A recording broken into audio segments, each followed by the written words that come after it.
Welcome back. In this video, we are going to install the software needed for this course. So primarily we need four softwares. One is Java 21, of course. Second is Maven. That will be the build tool for this project.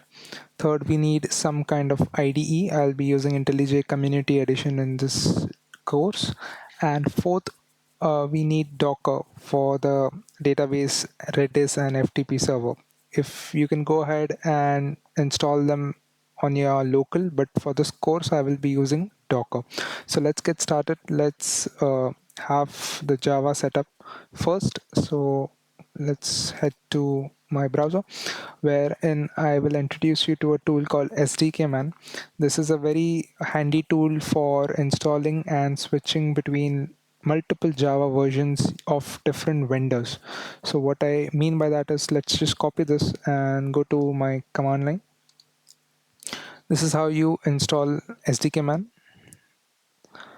I have it installed already, so we can just do SDK list Java. This will show you all the Java versions available in this tool. So as you can see, we have got different vendors. AWS has got Cornetto, then we've got GraalVM, we've got Oracle, Temurin, etc. A lot of different vendors and multiple options for the versions, as you can see, 25, 24.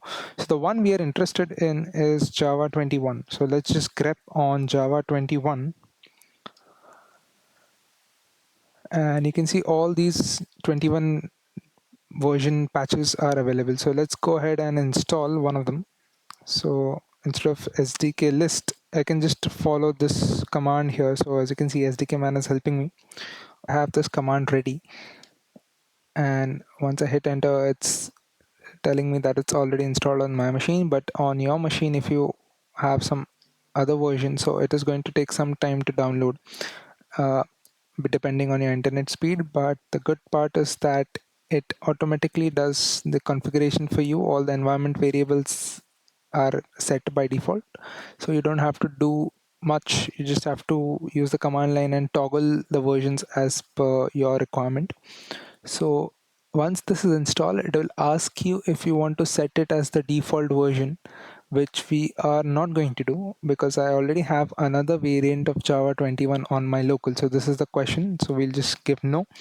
If you are installing Java for the first time, then you may feel free to say yes to this and have it on your local. So once you've got Java installed, then you type this command, you will see something like this. So we've got Java 21 installed.